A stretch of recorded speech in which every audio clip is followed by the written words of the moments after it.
So you've heard about Bitcoin and it works with blockchain, but do you know about Ethereum? And have you considered decentralization? How about DAOs in your data, DeFi, open source software, crypto Twitter, E2.0, Mount Gox stacks, sidechains, state channels, consensus mechanisms?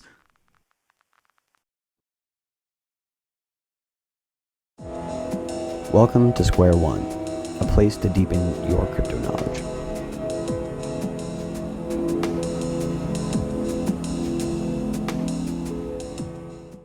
Hey everybody, welcome to the last episode of Season 1 of the Square One podcast. This has been the 11th week in the journey of documenting and talking to people involved in the crypto ecosystem. And I'm leaving the season on a note with the team that I've decided to dedicate my time to, which is Maple Finance.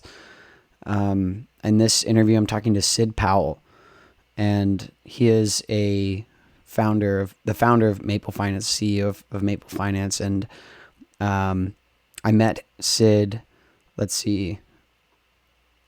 more than a year ago, or around a year ago. We were both entrepreneurs in an accelerator at the time, and I was focused on social tokens and social networks, and he was building this decentralized bonding system, and had thought about leveraging community systems as a means for creating bonds or leveraging debt within crypto.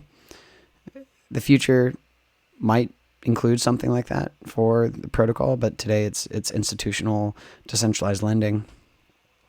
And our conversation is, it takes many turns. It isn't necessarily just focused on DeFi, and it's also it's one of the longer conversations that has been recorded. I think it's more like an hour and a half. So I am also planning to follow up with a retro on this season, and will really ask for all of our listeners to kind of give feedback as well.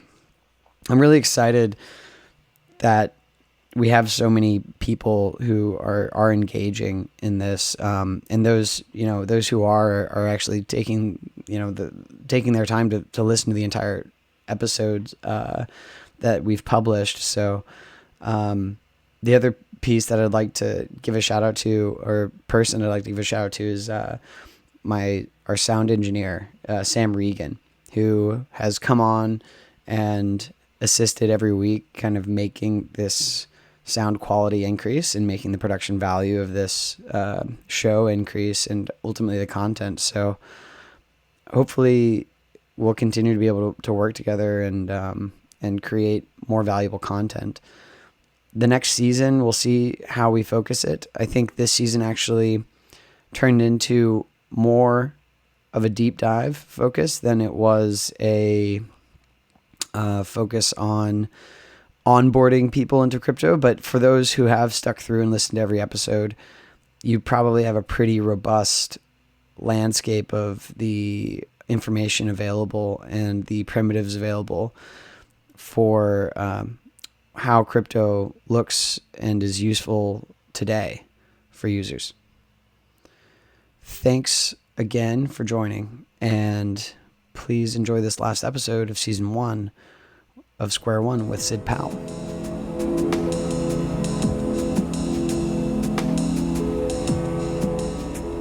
Hey everybody, welcome to another episode of the Square One podcast. I'm here again with Sid Powell, another exclusive sort of deep dive with Sid, who is the CEO at Maple Finance, whom I recently joined. And yeah, we're gonna get into I guess a variety of things. I think we'll just kind of let the conversation take us in a few places. But I think maybe just to begin, go where it takes us. Yeah, that's right. Go wherever the wind takes us. Probably within DeFi, but I think Sid, you're a particularly interesting character within this space, in part because of your background as a non-technical background. I think that's in particular kind of unique, and maybe we can just start with where who is Sid, and what inspired you to build Maple? Like how did you get here? Yeah. Yeah, no, I mean, to start with, very, very happy to be here. So thanks for having me on again, JD. So just, I mean, to start with my background. So, as you said, I'm more of a more sort of non-technical. So I came from a traditional finance background. I used to work in securitization and structured products in institutional banking, and what that involved effectively was helping helping lending companies to raise debt by issuing bonds so they could expand their businesses. And so I you know I found that quite transactional and felt once I had learned that, I was really more eager to see what it was actually like to build from the perspective of of the other side of the deal table. So being part of a company and watching it grow and expand. And so I then joined a commercial lending company, like a fintech, and help set up its securitization and debt funding program. And it was going through that process that I could really see that traditional finance wasn't actually that well set up to help, help entrepreneurs and businesses expand. Uh, and found it quite sort of frustrating, all the fees and the third parties you deal with. And around that time, I started to learn more about Ethereum and smart contracts, and I wanted to I wanted to see if we could build something, build a solution that would help builders and innovators to actually expand their businesses by tapping the global capital market, which is what I had been a part of on the banking side of things. So that was the original kernel of the idea for Maple was can we build a global capital market for institutions on chain, and that brings us to kind of where we are today with Maple, I suppose. That's cool.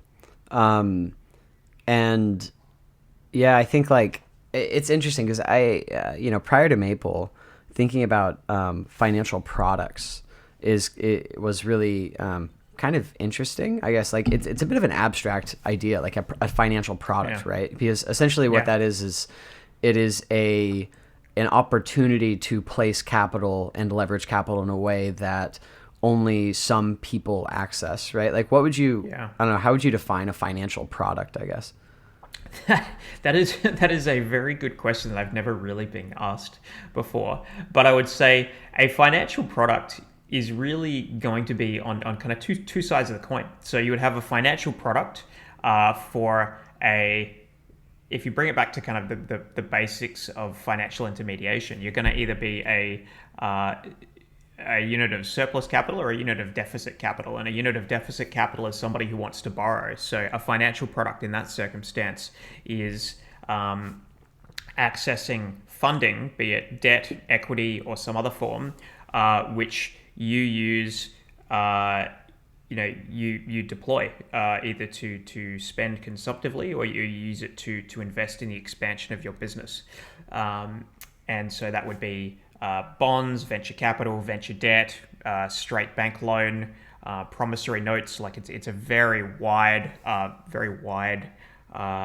array of products. And then you've got the surplus capital side of things, which means you're effectively a saver and you want a product that allows you to earn a return on that.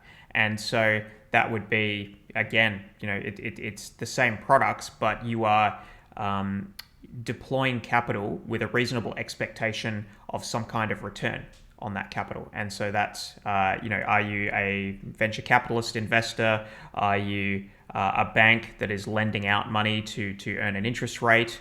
Are you a person who's purchasing equity to receive the capital appreciation?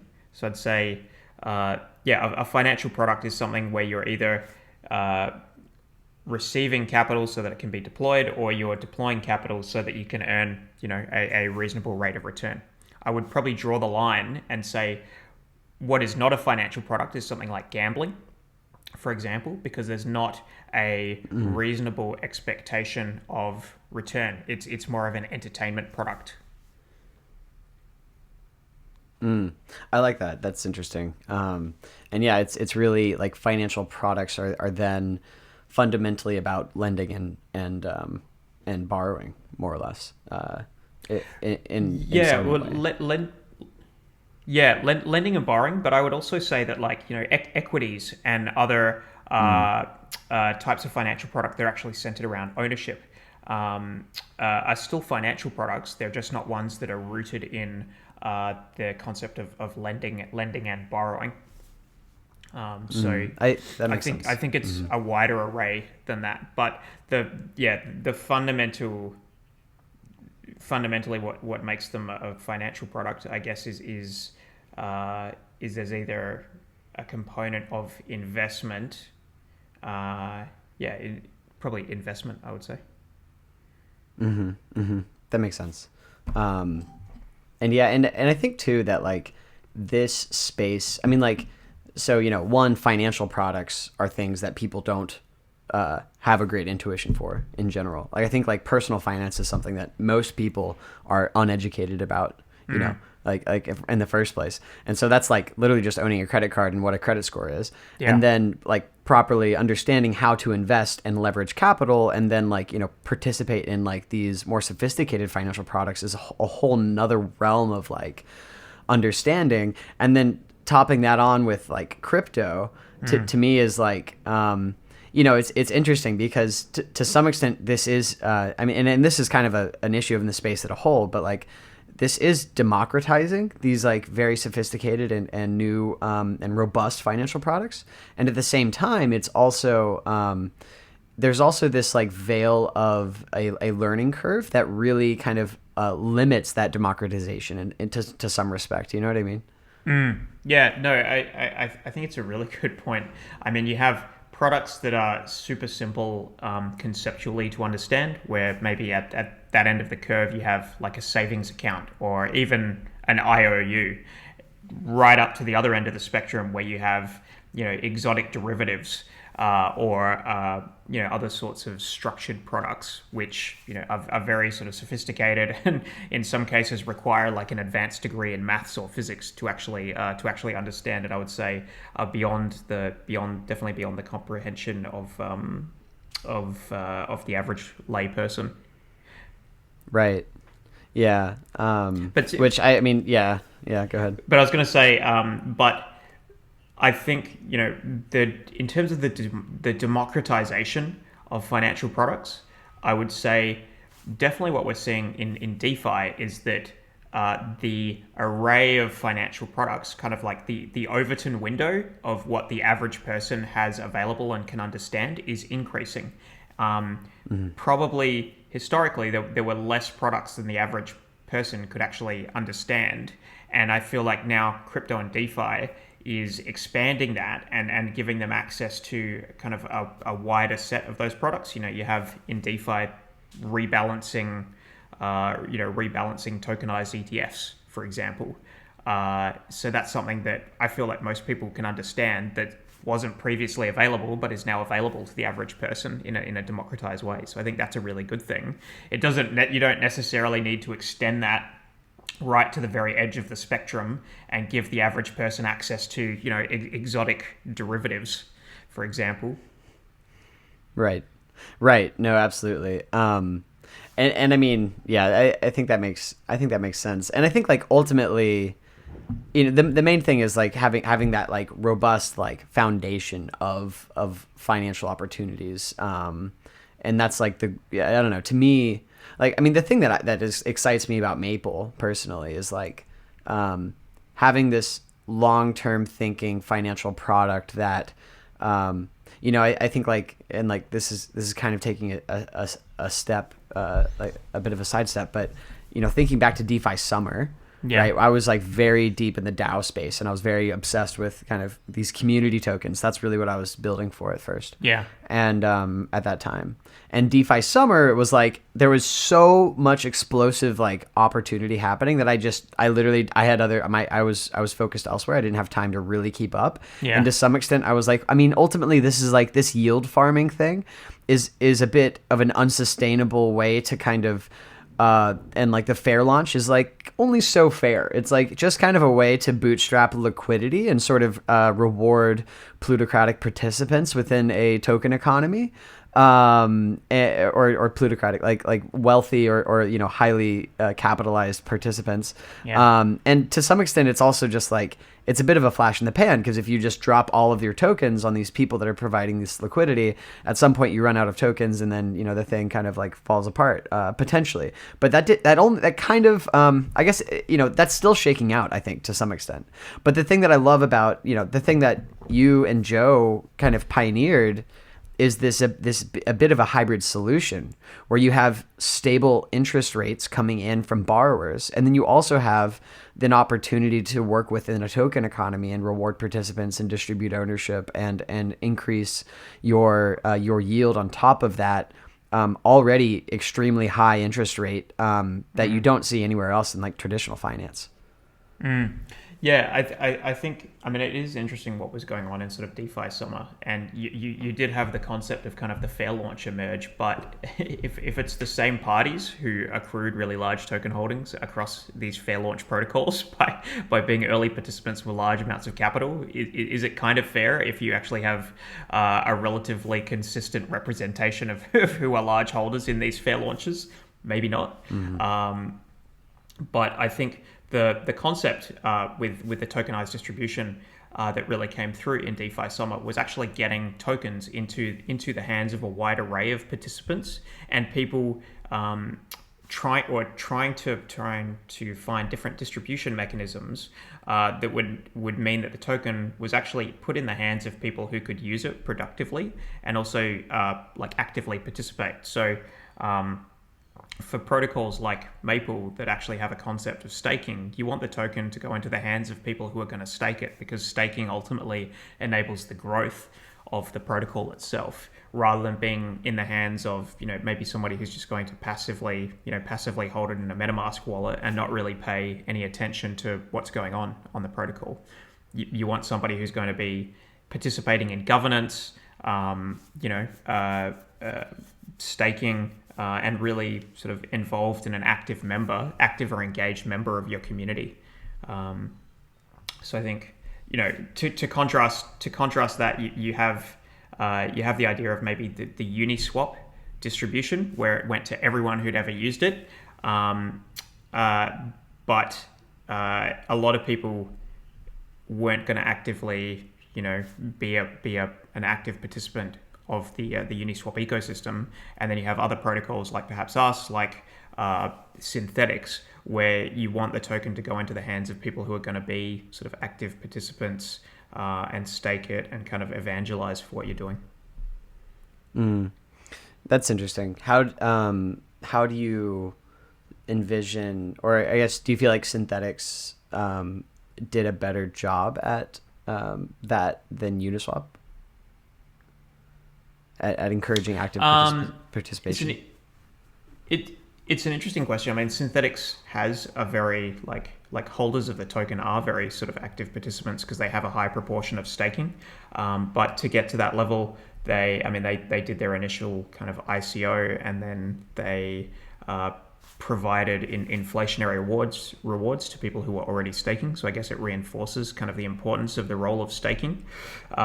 New kind of models are emerging. I think liquidity mining has been a really good way to put the token into the hands of people who want to use it. For example, with our own, like with Maple's liquidity mining program, instead of focusing it on, say, secondary liquidity, like a pool 2, instead what we will be focusing on is distributing it to people who are going to provide USDC to the pool to be lent out, or who, in 4 to 8 weeks post-launch would be providing staking, for example. So we kind of want to reinforce distributing to the token to people who are actually actively using it in ways that will grow the protocol. Rewarding pool 2 liquidity of Maple to USDC or Maple to ETH is kind of it's secondary. It's I suppose orthogonal to the actual growth of the protocol itself.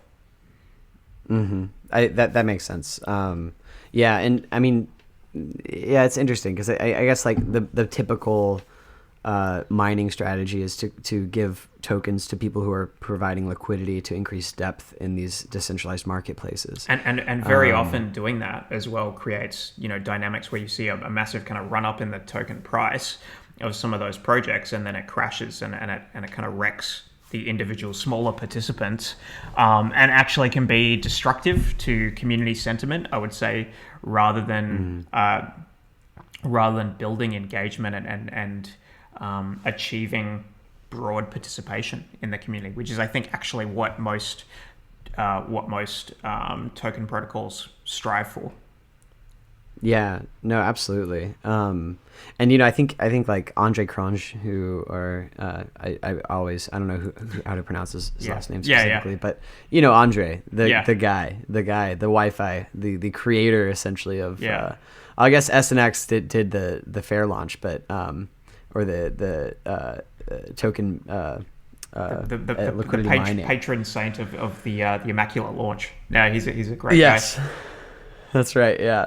Have you hung out with him? I'm curious. I've spoken to him a couple of times, but it was actually probably earlier on. So maybe like late 2019 or very, very early 2020. So it was actually sort of before Wi-Fi. But I think he had just started to do like maybe the first or the second Yearn Vaults. So I had a chance to sort of catch up with him a couple of times then. But I think he's nice. A really great guy. Yeah, he's definitely a like stronghold or a pillar of the ecosystem at this point. But yeah, he's definitely commented on that point of, the idea of these DeFi communities really not being very community oriented and more sort of profit seeking and which that's a big part of the space, and in a lot of ways that is a piece that makes it grow. Well, it is. The communities. You have both the community element, and so you have people who are not solely motivated by monetary gain, but let's not forget as well that DeFi is kind of the internet of money, so we are effectively part of this kind of hyper-capitalist communities and groups and protocols, which are focused on kind of bringing new efficiencies and new technologies and ways of thinking to the age-old practice of finance, whether it be lending or investment or exchanges and marketplaces, or insurance. Yeah, no, absolutely. It's I think people also equate like profit seeking to like negative as like a negative thing, purely negative, but it's also a sort of a consequence of whatever economics and humanity and society, and like always has been in large ways. Like if profit seeking is gathering of resources, humans like to gather resources, and it's not inherently bad. But I think it's an interesting like dichotomy of like altruistic sort of passionate people within this space, and then people who are really more like they're kind of like screw the altruism, like we're just here to make some money, right? I don't know, it's an interesting I think it's natural though. Like if you look at Adam Smith's quote, right? It's not through the benevolence of the butcher or the baker that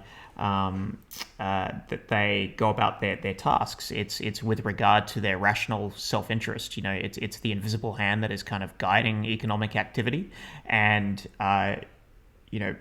DeFi and crypto protocols are really that writ large, right? Like it's communities coordinated by incentive design, and the incentive design needs to have regard to the self-interest of the participants, or it's not going to be kind of a functioning marketplace. It's going to be centralized top-down control, which I don't think anybody in the space wants. One of the really, I find, amazing aspects of DeFi is that we're all trying to design these protocols with regard to the self-interest of the participants, so that we can create efficient outcomes that are self-directed, and that's how we achieve coordination across a large number of people, is that each person is able to act in their rational self-interest, but that when viewed collectively, it actually supports supports positive outcomes. Ideally, like I think everybody who's creating these protocols is trying to drive at a macro level really positive outcomes. In our What are those in our positive case, outcomes? Yeah. yeah. Well, I mean, in our case, like Maple, what we've set out to do is to build a decentralized marketplace for institutional growth capital. So what we're actually motivated to do is to help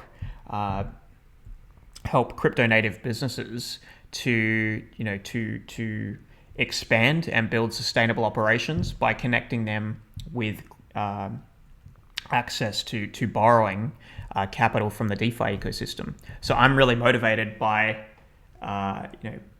can we push forward innovation and progress by giving entrepreneurs and builders and innovators who happen to be in this space access to finance to grow and expand the most innovative companies that are trying to do ambitious things, whether it be to begin with, these companies are in the kind of the finance space. Our first users are market makers and funds.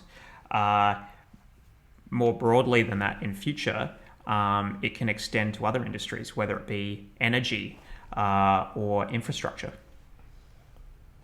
I really like Patrick Collison has this. He has this page where he talks about. He comments on kind of the slow, how we have slowed down at delivering really ambitious projects relative to what we were able to do in perhaps the late 19th century or the early 20th century. And I think a really ambitious goal for us is, can we actually reverse that trend and speed it up by giving capital to ambitious, effective, highly skilled operators who are running these businesses? Can the next sort of wave of energy companies, maybe they're focused on nuclear energy, when they get to the scale up stage and they're a lower risk, can they access debt through Maple's capital market, for example? I love that idea. Also that's you're really hitting home for me because I'm in energy. That's kind of what brought me into this space. Awesome. I don't know. Have I told you that actually? No, I don't think so. But that's super cool. Prior to I studied earth science, and so prior to crypto, I was in solar. And I also come from Oklahoma, and so that's oil is that's the main GDP there, right? That's everything. It's like this Silicon Valley of the oil industry. Wow. One of my interesting. One of my favorite books actually is I think it was called The Prize. It was by a guy called Daniel Yergin, and it's about the history of the oil industry, going right back to the first guy who tapped a well in the US. Right through the rise of Standard Oil to it being broken up into, and eventually forming what became like Exxon and Caltex, and basically every large oil company today, except for some of the international ones like Royal Dutch Shell, is the progeny of Standard Oil. It's crazy. Yeah, no, that's and that's really the foundation of the global economy today still, right? Is oil largely, yes. Right? The idea of the petrodollar, right? Where and correct me if I'm wrong, but I think the concept is that the agreement was within the Middle East that oil would be settled in US dollar, right? Yeah. Or something along those lines. Yeah, it was something like that. I mean, if you actually unpack what Aramco stands for, I think it was Arabian American Oil Company. So prior to it actually being owned by sort of the Saudi royal family, it definitely was kind of an American, a joint sort of American enterprise. But I mean, the tethering of the dollar to to a ubiquitous global commodity like oil has definitely shaped financial markets over the course of the 20th and 21st century.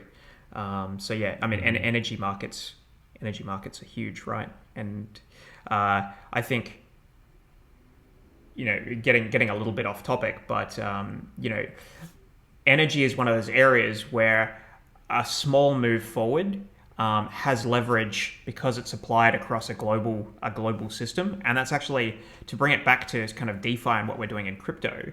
I think of change it, like if we can have a step function change in like the efficiency of financial markets, what it can do is it has an outsized non-linear impact on the rest of society, because you can you can push forward development, innovation, sort of social progress, because of the flow-on effects to other areas of the economy. One thing that I'm certainly more into like history and history and biographies rather than kind of more technical things. And one of the things I've always had in the back of my mind is the kind of the creation of the joint stock company, and how it created this sort of Cambrian explosion of innovation, because it connected capital to entrepreneurship and to the kind of the profit motive with respect to sort of merchants and particularly at the time companies that were associated with kind of ventures in the new world. And what I think we're doing now, particularly with Maple, is we're trying to once again connect capital with entrepreneurs and builders and profitable creditworthy companies that have high growth potential. And hopefully that can have a flow-on effect to other areas of the economy. I like that. Yeah, and so yeah, how did I don't know. I think like it's easy for people to kind of miss the importance of growth capital, and like growth loans like this specifically, because I don't know. I guess like like what is the profile of the entrepreneur or of the company that actually would qualify for this kind of capital in the future? I mean, I know now it's relatively curated in order for us to get the system up and running, right? Like, but I guess like I'm curious what what is the I guess like even if, like from your traditional experience, what kind of companies are looking for funding like this in order to grow, and why is that sort of critical for the entrepreneur's experience? And this is also sort of in tangent to a path of like venture capital, which is a path that I'm personally just like more familiar with, having started a company on my own. Yeah, it's a good question. I mean, maybe to look at if you're building a company, you have to look at the financing side of it, and then venture capital falls under the equity spectrum, and that's a more costly form of capital. Like the returns demanded are higher, and then as you go down that spectrum, you have venture debt, which is kind of like a hybrid where still relatively high returns are demanded. Maybe maybe it's a bit of a convertible instrument where you have warrants involved as well. But then the next level down is then actually looking at debt. And so debt is suitable to companies that have good, strong, recurring cash flows and have a measure of, I suppose, stability in their operations, so that they can generate the cash flows that they need to support interest payments on their debt, with what you would hope is a relatively high probability of repayment.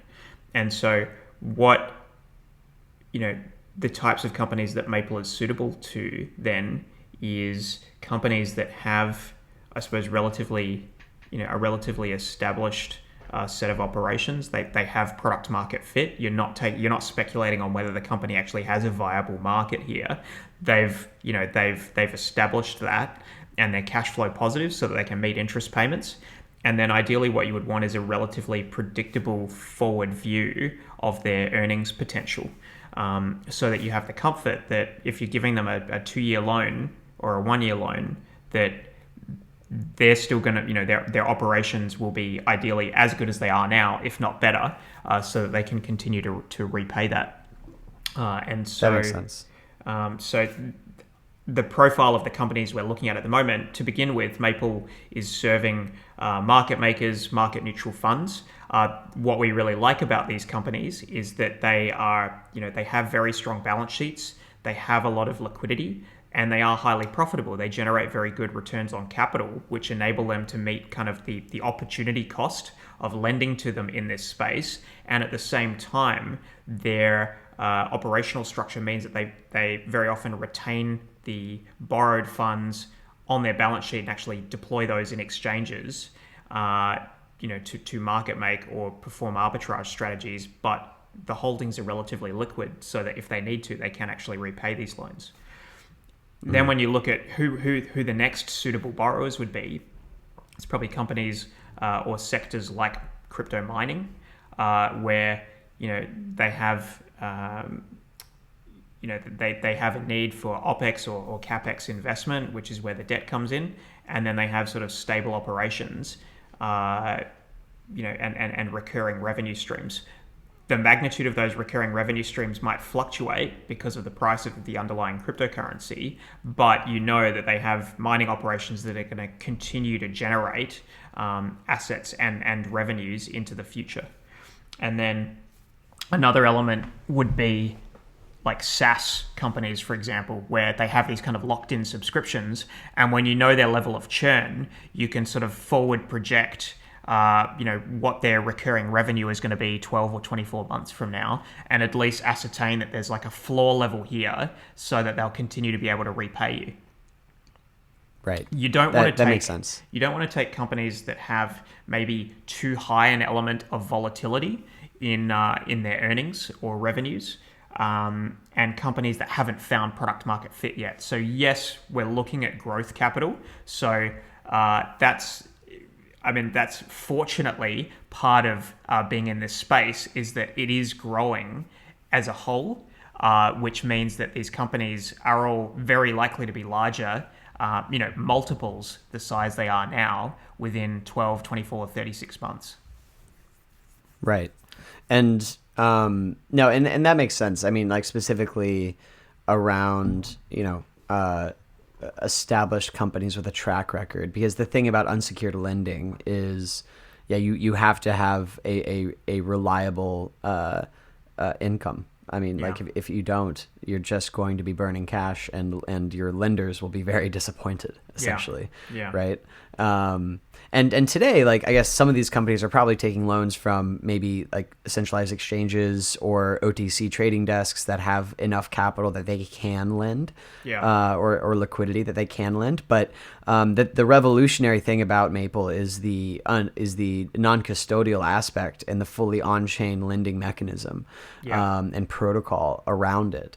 And so that really allows for decentralized lending, but it's also it's a really nice hybrid, right? Because we're striking this like balance of fully decentralized lending with the caveat that the lenders are going to be underwritten in a relatively traditional way, right? And that's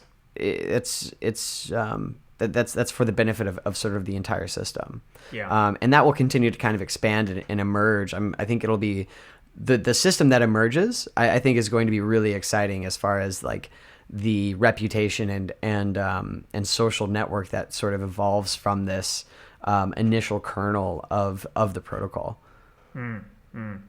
Yeah, I mean, what we have in the way that the Maple protocol is designed is we have a layer of infrastructure that supports a global capital market, so that you have people who want to earn a yield on their assets. They can come and provide liquidity to the liquidity pools on Maple, and then the loans are made from those liquidity pools to crypto native institutions that are creditworthy, that have places that they can deploy the loans to expand their business and generate more profits. But what we've tried to do on Maple is have regard to how we assess, or how those companies are assessed. And so that's where the role of the pool delegate comes in. So the pool delegate creates the liquidity pool, and then they are assessing the borrowers and agreeing and approving the loan terms with them. So what it gives the borrower is it gives them the best aspects of kind of an OTC style relationship where they get confidentially assessed, so they're not doxing their financials to the whole world, and they also get feedback up front as to whether they need to tweak certain aspects of the loan to get it approved. So that's a much more efficient process than, say, putting it out to a community vote that could take 5 or 10 days and which involves people who don't actually have any underwriting expertise. That's a popularity contest rather than a weighing mechanism that actually gets to the heart of the creditworthiness of the borrowers. And so I think that's where Maple achieves a bit of a breakthrough in how we've designed, the marketplace by having these trusted parties, the pool delegate. And then the pool delegate actually also delivers better efficiencies on to the liquidity providers because by having the pool delegate in charge of a pool, a liquidity provider, so somebody who wants to lend and earn a yield, gets diversification on day one, and they also get a set and forget solution because the average person doesn't have the time, the expertise, or the inclination to go and assess and credit assess corporate borrowers. So they can leave that to the pool delegate, and then they just deposit into the pool and then watch their holding compound in an ideal world. And they get Right. the liquidity of all of this occurring on chain, and they can also transparently see the performance of all of the loans in the pool that they're funding. And the final thing worth noting is that if you're a liquidity provider, you benefit from the reserve of staked Maple tokens, which provide a bit of a buffer that can absorb losses if there happen to be defaults in the pool that you're in. Right. Yeah, no, I mean, I love it. I think, one thing that was really convincing to me was sifting through the wiki and really understanding the robustness of the protocol in detail. Because not some projects, there is a strategy of like launching a token and kind of distributing it and kind of like having this emergent protocol design. Then there's another strategy of really like thinking through the protocol in extreme detail and defining that design on the outset, at least to like the initial structure that will potentially continue to be modified. But yeah, the thing that to me, there's a few things that I feel so most excited about with Maple. One is that it is providing this minimized trust opportunity where you do have some I guess like some degrees of centralization in areas that are necessary. And then, but then at the same time, no one is actually in control of the assets. You're always going to be able to withdraw your assets so long as your pool delegate isn't flagrantly, like dishing money out to different borrowers, which if they were, they wouldn't be a pool delegate for long. Right. Yeah. And the other thing that I think is really interesting is it kind of ties in, this more traditional social network. And this is something that also is like, there's this concept of converting social capital into financial capital. And that's something that isn't very easy to do. Oftentimes people have an amazing social reputation and then, like to what extent can you leverage your 100,000 followers on Instagram to create a meaningful life for yourself? It's like a hard problem, but within this context, I think like something that you and Joe bring to the table is like the right social network to make this capital market to like bootstrap it, right? And like the extent to which that social network is critical versus the technology itself. Like I think the social network is almost more critical because you really need those people to participate in that system in order for it to function at all, right? And to kind of like be the early adopters and the pioneers who are saying, yeah, like this is going to work. Yeah, I mean it's interesting that you use the phrase kind of social network, which I think is like there's definitely an element of truth to it, in that probably I would say what a lot of people have focused on doing is kind of building the product and the technology and the tech stack, and then just kind of putting it out into the world and saying, okay, well, now the right participants will come and find it and use it. But I think you actually need to take a more active approach there. And this is where elements like Peter Thiel often talks about with startups, you can't ignore the sales side of things. And this is tied to what you mentioned about social networks, which I think is ultimately just ensuring that the right people are using it to begin with, so that the protocol is able to kind of bootstrap itself. So, for example, what we've done with Maple is that we've tried to ensure, to begin with, there are very high quality, creditworthy, reputable, strong borrowers who are the early users in the first pool. So we've got a pipeline of about 40 to 45 million borrowers to begin with, and that's capping them all at $2 million loans. But they're very creditworthy, and they give us a strong ecosystem of participants on that side of things. And then we've also ensured that we have very strong pool delegates to begin with. So next week when we launch, the first pool delegate will be orthogonal trading. So they have strong expertise in understanding of market makers and market neutral funds. They have a very good network and relationships in the space, which ensure good deal flow and cooperation between participants. And they also have a very strong reputation as well, which helps ensure that their pool attracts liquidity as well.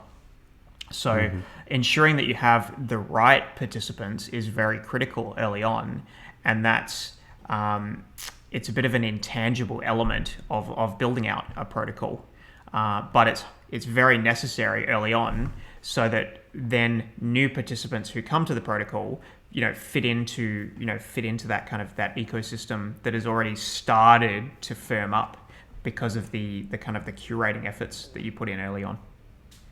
Right. And I think that's great. I think curation is more and more the most important aspect of any network or marketplace. The highly curated and well curated systems and applications are the ones that will stand out and create the highest quality opportunities for their user base. Yeah. Like if you look at... I think that's across applications. Yeah. Like to take an example from outside finance, right? When you look at Netflix is an aggregator of video content, right? And so early on, when there were more limited resources and a smaller selection available on their system, it was really important that they found kind of high quality early content, like House of Cards, for example. And that's an element of curation as well, right? Like they had to ensure that with the kind of the limited resources and selection available, that they produced and had available high quality content to really bootstrap and attract the early users. And in the same way, we've tried to ensure that there are high quality borrowers, and then on the liquidity side, that there is like patient capital. So in the first pool, there's a lockup on the USDC provided of 6 months, and that's to ensure that we have sort of patient participants that see the long-term merits of what we're doing. Absolutely. No, that makes a ton of sense, and I love that example. That is a nice analogy. What I guess I'm curious too, and this is a bit of an aside, but what have you found to be the biggest challenge coming into the crypto space? And also, as a traditional finance guy, were people kind of looking at you sideways whenever you started talking about Ethereum, like internally? Because that was like early, right? That was like 2018 or something. Yeah. I mean, coming from the traditional finance space, there was a lot of skepticism towards I remember hearing about Ethereum sort of probably late 2017 to begin with, but not really looking at it too much myself until sort of very early 2018. And then it was sort of early 2019 when I was writing the very first white paper for Maple. But I definitely went went along that spectrum myself, where it was initially like very skeptical, then it's kind of, oh, this is interesting, then it's very quickly, oh wow, this is amazing, and this is like completely going to change everything. And then I'm seeing people I know from traditional finance more and more start to get interested in this. And then, once they start to learn about DeFi, it's like really, really quickly that they fall down the rabbit hole now.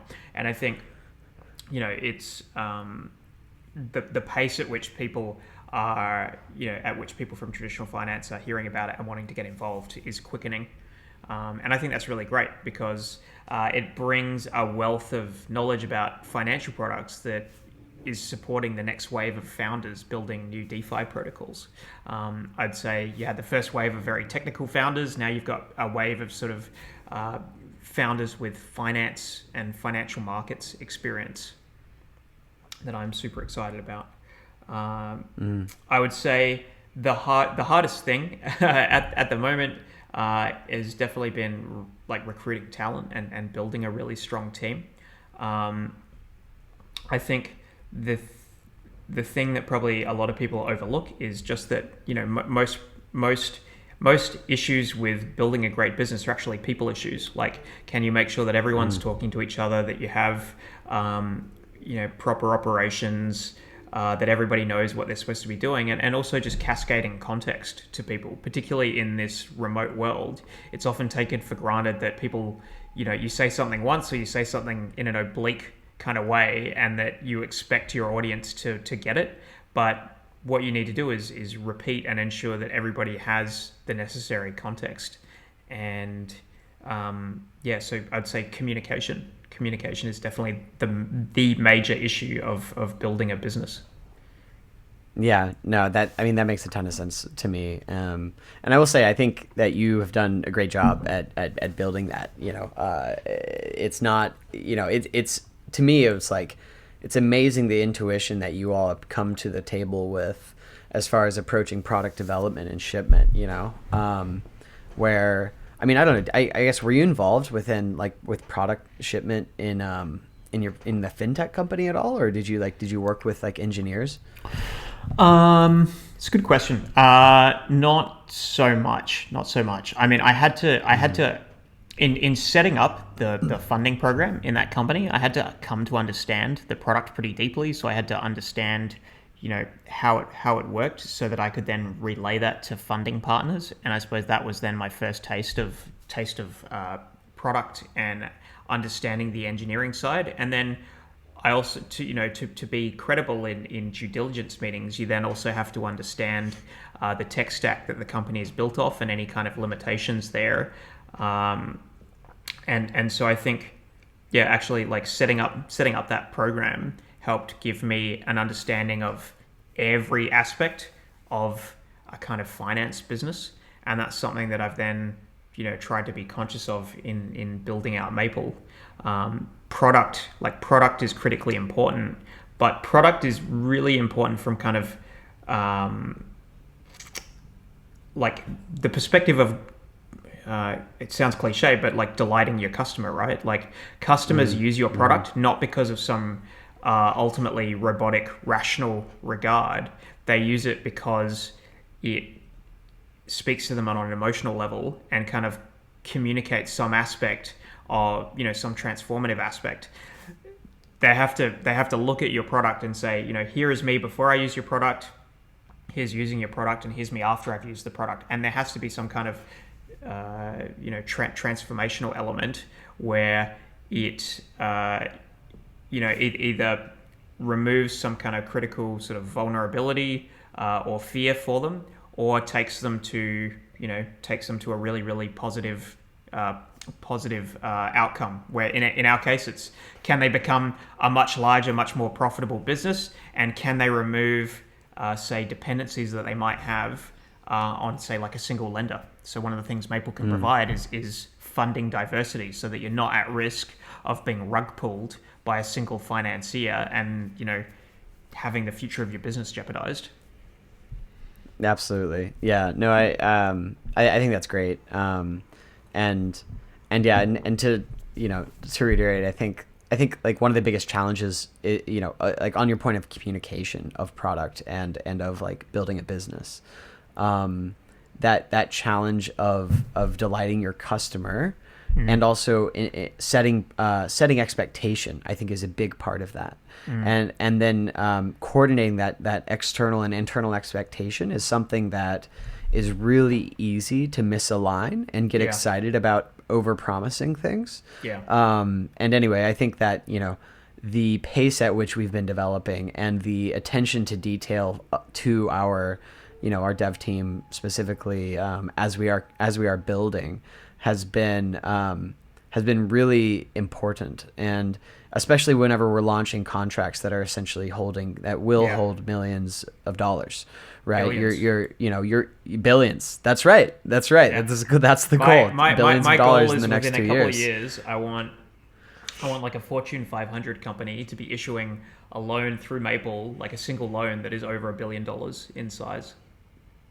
That's fucking awesome. Yeah, that's awesome. I love that as like a shining light. It's like a great guiding star. Yeah.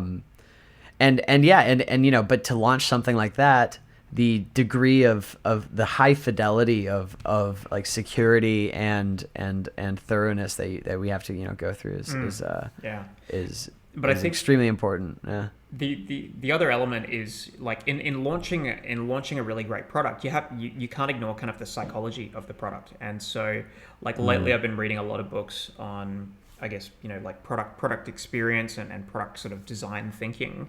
And you have to think of experience design, right? Like from when your customer first hears about your product, what do they think? What is conveyed to them? And this begins even before they get to your landing page. It's how do they hear about you, to right through to what do they see on your landing page, to what do they, the use of your product. So like in our case, creating a request for a loan, interacting with a pool delegate, receiving that loan, to then repaying the loan, and then ultimately taking the next one. But you have to think of every stage of that is part of the customer's experience so they get from using your product. And so it's things like, what milestones do you celebrate with them? What do you kind of convey as like, the salient points? Like what element of kind of, I don't know, relationship building or human interaction do they get out of it? Like all of these things are like go into building a really, really great product. Right. No, I think that's great, and that makes a lot of sense. Right on, man. I don't know. Is there anything else you wanna touch on? Well, I think I'd be remiss if I didn't talk about like our upcoming launch.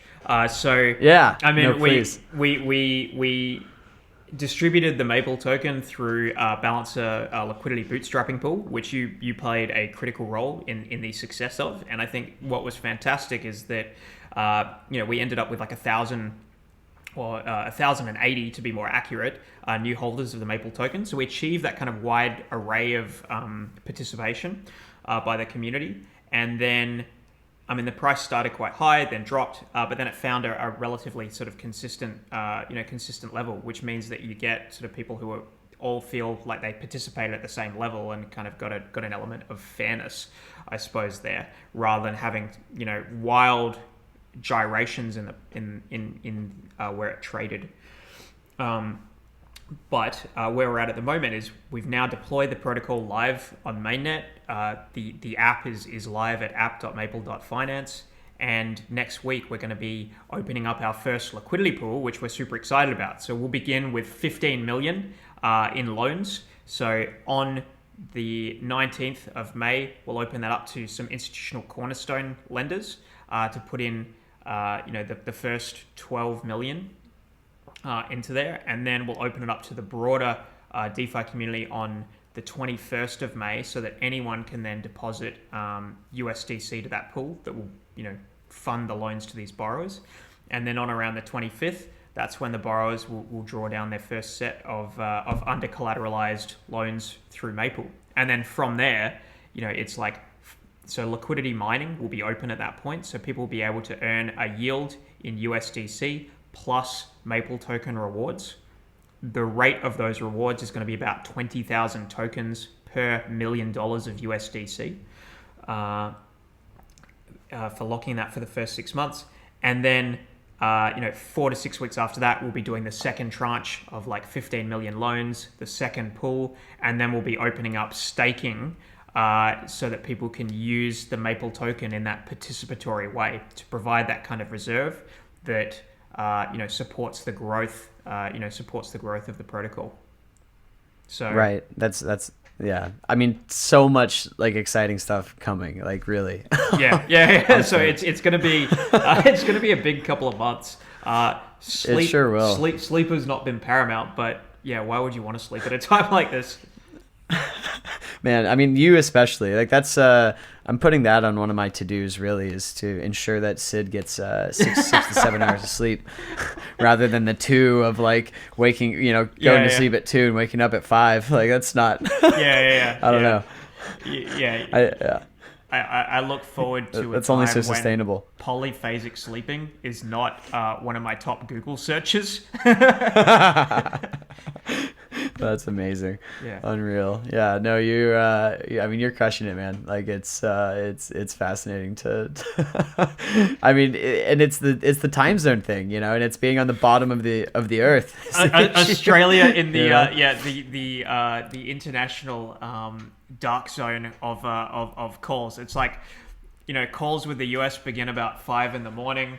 And then Asia comes online in the middle of the day, so the calls with Asia are in the middle of the day, and then Europe comes online in the evening, so it's like you're then talking with Europe until sort of like 11, 12, and then as you know, our team meetings, because we've got like you and a few of the other team members based in the US, and then some in Europe. Generally, like the only time that we can meet together as a team is kind of midnight my time. Yeah. No, absolutely. It's crazy. I mean, we're doing it well. I mean, I will say, as far as like a decentralized team, I mean, you can't get more decentralized than our global little coordination.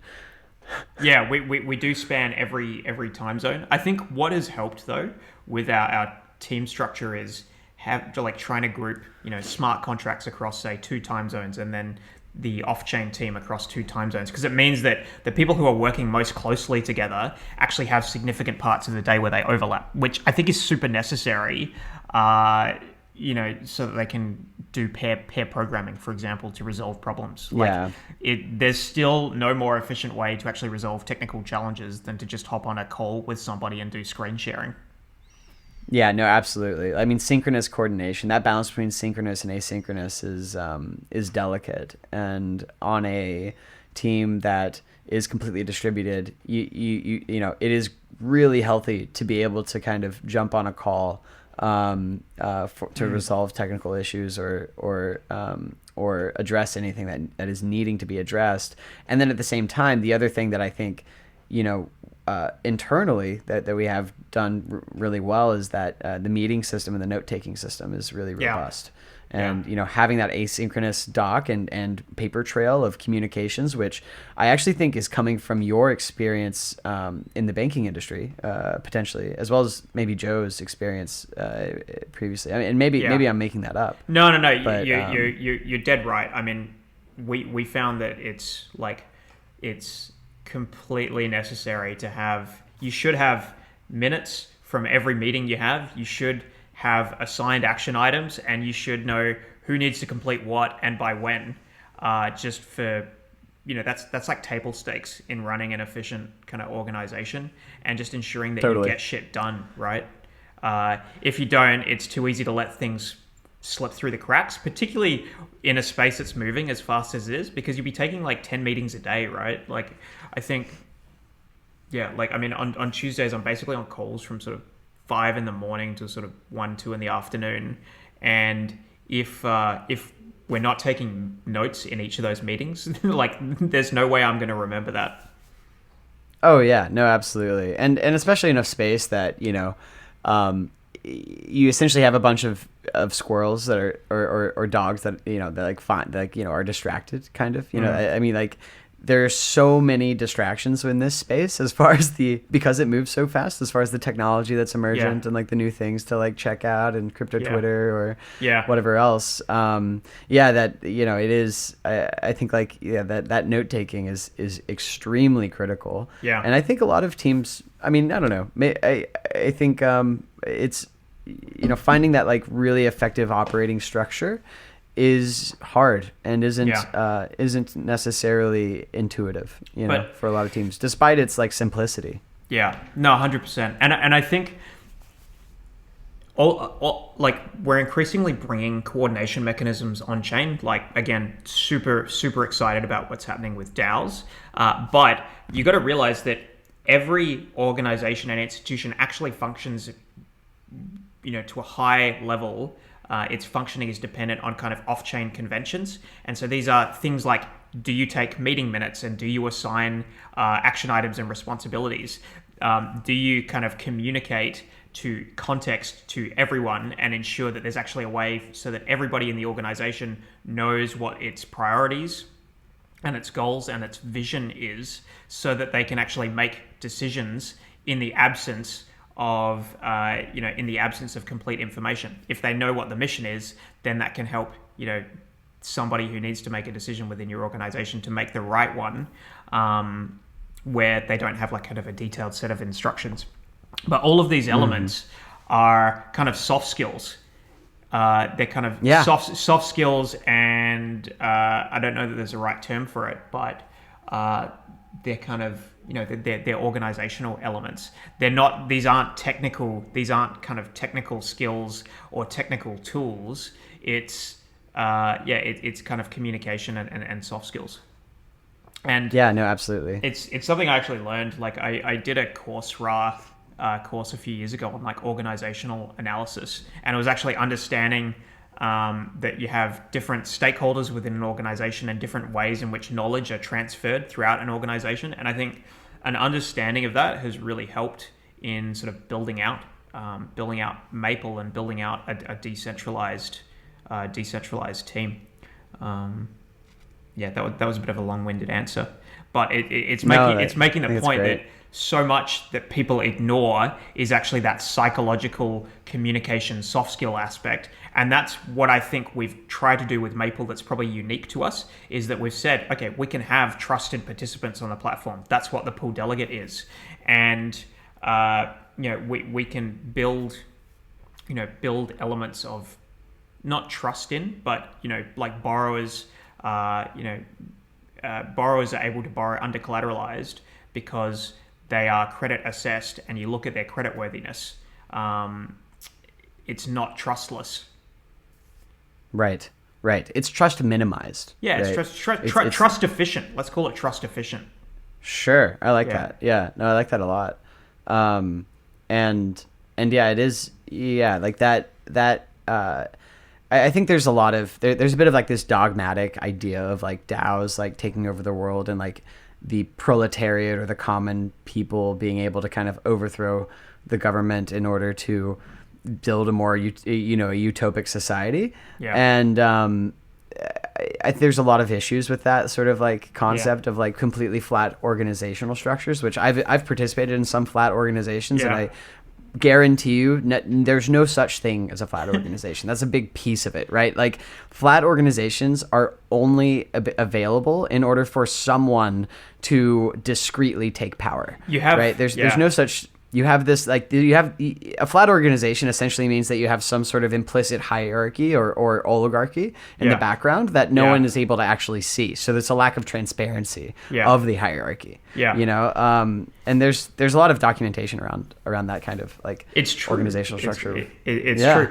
A flat structure, so you have informal and formal kind of hierarchies of power in an organization, or hierarchies of authority, whatever you want to call it. And a holacracy is just saying that the formal structure is flat, but the informal structure is very much not flat. Like you have people who have, not everyone has the same degree of influence within a structure. I mean, maybe you say you have formal authority and then you have informal influence, and a structure that has flat formal authority where nobody has a title it's not, it's not flat at the informal level. There will be certain people whose judgment is more highly regarded and who people naturally defer to their decision making. You've just transferred it away from the formal, from a formal hierarchy to an informal one. Yeah, And I absolutely. think what DAOs do is they give you a layer of infrastructure on which to build coordination mechanisms, but you still need to have, you still need to have effective communication between all of the participants. You need to have processes as to how decisions are made, and then you need to have kind of assigned areas of responsibility or domain expertise so that the right people with the right expertise are making the right decisions in the right area. Yep, absolutely. And like leading with context and I think there's a world in which there's like a relatively more flat hierarchy, but that doesn't necessarily mean flat. Right? Yeah, exactly. But what DAOs do that is super important is they introduce mechanisms that reduce or remove the cost of coming together, operating a group or an organization or a protocol, and then also exiting. Like this is what kind of contract law does for business arrangements. It sets out, like a really low cost way to resolve disputes and set out obligations and responsibilities. That's what DAOs do as well. Like one of the really important concepts I love is the idea of like rage quitting with Moloch DAOs, because it introduces a really low friction way to actually exit arrangements that aren't suitable for all parties. I mean, reducing the cost of resolving conflict is it's one of kind of the core elements of developing commercial developing kind of commercial enterprises. Right. Yeah, no, absolutely. And that's the thing that DAOs provide, and that's the thing that smart contracts trust efficiency. I like that, trust efficient. I'm coining it. But I think I think it accurately describes what you want. You don't want to completely remove trust because otherwise you really narrow the scope of what you're actually, like, the enterprises you're actually able to to attempt and begin. But you want to make it really much more efficient, and so that's kind of what all of the infrastructure, like from the joint stock companies to what we're doing with kind of a capital market built on chain to DAOs, you're making trust much more efficiently used. Right. And the initial joint stock company, actually, can we touch on that for just a moment again? So I mean, this is something we've spoken about previously, and you mentioned previously, but can you remind me of the like narrative of what was the formation of that initial? It was in the Philippines, right? The East India Company or something. I mean, you had like the very first sort of joint stock companies tended to be kind of merchant ventures. So it was like the Dutch East Indies Company, the British East Indies Company. Like you had Hudson River like trading companies, but effectively it coincided with like the age of discovery, and it meant that people who wanted to kind of create like merchant businesses and shipping businesses were able to to source capital from a bunch of different people, so they could then pull it together to create this enterprise. Whereas otherwise, before that, you would have had to go for like royal patronage, which meant that there were very few people who could actually kind of bankroll your operation. So what it meant was you were able to have like many more commercial ventures created because you could have smaller amounts of capital put together to bankroll the enterprise to begin with. But of course, one of the first joint stock companies that ended up being put together was of course the British East India Company, which then came to like kind of conquer and rule quite a large area of the globe. I mean, they effectively, after the Battle of Plassey, sort of conquered India and ruled that for a while until it passed to the hands of the British Crown. Right. And that's wild, right? Like you have a joint stock company that was essentially, I mean, like, so what would happen is like families would get together and like participate in a company and like, build a ship or, like put wealth together and then set sail on some merchant mission or some merchant enterprise. And then that would result in, I mean, you know, that resulted in like you said, that essentially the conquering of India by a private enterprise. Yeah, yeah. Well, yeah. I mean, if you look at kind of prior to the joint stock company, let's say Christopher Columbus wanted to sail to the New World. Well, he had to go and speak to the wealthiest sort of families of Genoa and Venice, and I think he ended up being bankrolled by the Spanish, like the Spanish crown, right? So very small number of people who could actually fund one of these enterprises. However, then after the joint stock company came into being, then it could be sort of general members of the public could then subscribe for, I guess, equity ownership of a portion of this company, and then the funds could be pulled together, and then they could use that to build a ship or to purchase a ship, provision it, and then fund the operating costs of sailing out to the New World and coming back with a big shipment of spices or sugar or some other commodity. And it was a very it's worth noting it was a very speculative endeavor, right? Like ships weren't necessarily guaranteed to actually be able to cross the Atlantic Ocean or sail around the Cape of Good Hope, and so. But being able to pull capital from people who could potentially enjoy a very big upside facilitated this explosion of new merchant shipping ventures and sailing and discovery. Like it's probably quite accurate to say the age of discovery wouldn't have happened if you hadn't had the joint stock company that could actually enable it to be funded. Right. That's actually really interesting. That's kind of what you're starting to see now with space exploration. So Blue Origin, SpaceX. I think that's going to be a new source of like discovery and growth. And then we're also seeing it in crypto now. Like there's a lot of capital formation being directed to new protocols and projects, which I would say are actual fintechs. I don't think fintech really actually existed until kind of crypto, because what we're building now is really the Internet of Finance. An actual improvement in the technology where you now have a single layer of infrastructure, right? Like Ethereum and other chains, you have particularly ones where you can have smart contracts. You have the money, the code, the financial products all sit on a single layer of infrastructure, which is a Turing complete blockchain, right? Whereas you contrast that to what you have in traditional banking, where it's like you have a bank account is one layer of infrastructure, then you have like a CRM or a database, then you have effectively like performance reporting is Excel in Excel sheets in email inboxes, and then you have like the Visa or Visa or MasterCard payment network, and then you've got the bank account on KYC. of the customer. That's like 7 or 8 layers of infrastructure that don't talk to each other, that aren't properly integrated, and each one you're paying like a separate kind of toll road. To use an analogy, imagine that in every state of the US, and this is kind of what it was like in the very early 1800s, every state in the US uses a different gauge of railway track, so that at every state border, you have to like kind of take the cargo from one train and put it onto a different one that functions on a different gauge.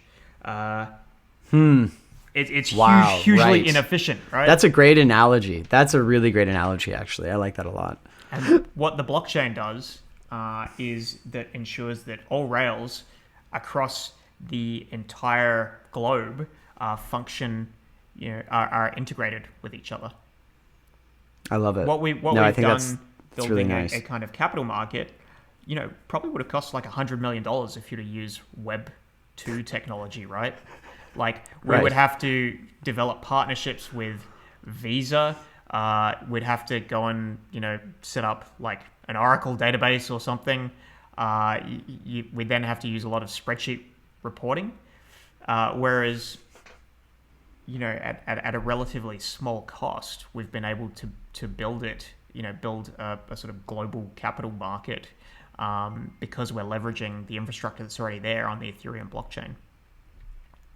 Yeah, I mean I think that's it's really inspiring to be to just work in this space at all, and also to be involved with a project that is really leveraging this in a way that's quite novel and also pragmatic. I really appreciate pragmatic approaches to development in this space that is often is really riddled with idealists and optimists and people who are very high level systems thinkers, but ultimately it's easy to get lost in the ideas, and often it's hard to find where the ground floor lies in the sea of ideas, right? Like you see in 2017 that birth of like thousands of shit coins, essentially, right? Of the ICO boom. And I'm sure that most of those founders that were raising millions of dollars actually believed they could, turn a smart city around in a few years, with the technology, but they didn't appreciate the extent to which the technology wasn't quite there. Where I actually think that, fundamentally DeFi is really the ground floor of what this is useful for, because of it being, fundamentally like changing that 7-layer system of multiple inefficiencies to one layer of efficiency that you were just describing. And it just is it's kind of the most convenient first use case in a lot of ways. Whereas if you're going to like start building smart cities and supply chains and all of this, there's a level of interaction, of physical connection that increases the complexity and adds one level of standardization that hasn't occurred yet. And so you have to work within this like hybrid system of like enterprise blockchain and QR codes or ID chips. But that's why I think DeFi is such an elegant like first initial solution to be built on Ethereum and other smart contract chains. Yeah.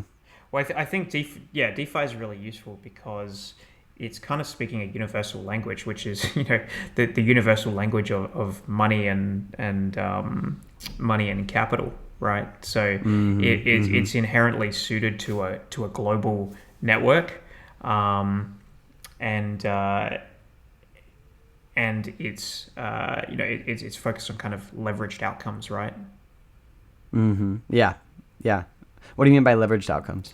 As in, leveraged outcomes might not be the right terminology, but it's focused on things that where small gains in efficiency have kind of large cascading effects. Like you look at the money Lego stack, right? So you might have a product like ours where you've got a fundamental loan that generates a yield. Well, then sitting on top of us, you can have other protocols that could say, strip out interest cash flows and kind of separate those into multiple tokens. Or you have Barnbridge, which could then kind of tranche out the pool of, you have a pool of Maple loans, right, which are kind of corporate debt. And then sitting on top of that, you could have Barnbridge, which then splits that into like a senior, a mezzanine, and a junior tranche that have different, different kind of target holders. But that's leverage, is that our product fits into another product, which could then fit onto another product on top of that. Exactly. And that's the thing that's so elegant about it. And that's why connecting to the physical world there's an extra layer of challenge, because there's not that standard RFID chip. There needs to be standardization on that level. That's right? Where trust efficiency comes in terms of how you design incentives and then such that you ensure that the participants acting in their rational self-interest will still contribute to the overall proper functioning of your network and your protocol. So, for example, as a basic example, in Maple, the pool delegate needs to stake Maple tokens in USDC to a reserve to their pool. That ensures that they sit subordinated to liquidity providers in their pool, and that if they underwrite poorly, they will they will lose money first. Yeah, absolutely.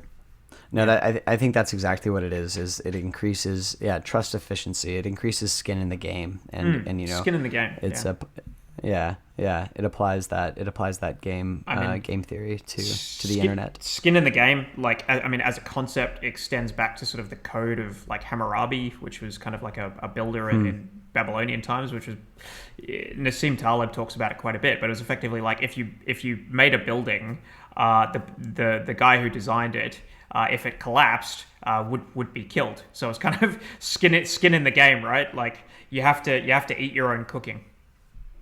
Yes, absolutely. No, that's absolutely right. And that's fundamentally what I think crypto does to the internet and like data. It allows for people like, this thing that has real value now to be then translated digitally and has real consequences on people's worth and their wealth and ability to participate in society and whatever freedom money allows them, which is really, really fascinating. I suppose like one final takeaway, I suppose, before we wrap is that one of the critical things that the blockchain and smart contracts actually enables you to do is to ensure that skin in the game is kind of there. You can verify that it actually exists rather than trusting that a party is just going to uphold an obligation. You can see, for example, on Maple that the pool delegate is actually supplying that reserve. Like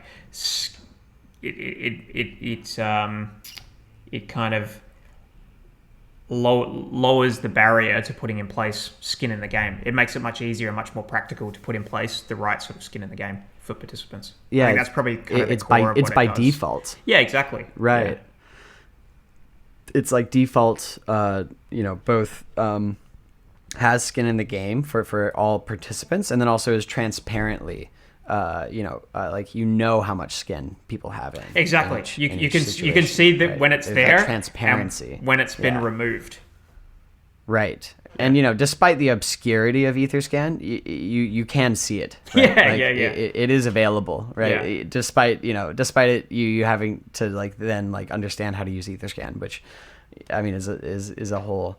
I mean, reading the blockchain, it's funny because the extent to which blockchains become or allow for transparency to me is also correlated to the extent to which people can understand Etherscan and how to read it. And so that literacy is actually the level at which things are transparent. And if anyone below that literacy line, it's still very obscure to them. It's just as obscure as the traditional system, despite the knowledge and the actual information being available. It's an interesting, it's one of the other interesting problems I find to be in the space, kind of. And that's where user experience is improving, and it kind of lowers that barrier of literacy so that it becomes more and more accessible to the everyday person. I mean, I have no doubt that I would have been hopeless at using the internet in the mid 90s, right? Right. But you have to download your own client. Before the Internet Explorer, you're gonna log in on Terminal and try and chat with people across the world. Yeah. Good luck. Yeah. It's unreal. Awesome. Well, yeah, man. Thanks for. Well, yeah. I think this has been a great one. It's been quite. We've gone a little over time, which is great. But I think we covered a lot of ground, and it's been a fun little chat. Yeah, no, I've really enjoyed it. Thanks for having me on, JD, and appreciate the opportunity to have kind of a pretty sort of wide-ranging discussion. So I suppose I'll just close with if people do want to learn more about Maple, we have a blog. Probably the best way to initially find us is at Maple Finance on Twitter. And then if you want to get in touch with the team more directly, you can either DM us on there, or we have a Telegram group, or we're probably most responsive on Discord. But definitely, probably Twitter's the best place to start, at Maple Finance. Perfect. That sounds great. And you also all know where to find me. I'm also happy to be a resource for Maple questions. So awesome. Epic. Thanks, Sid. All right. Appreciate Thanks, it. JD. Cheers. Sweet.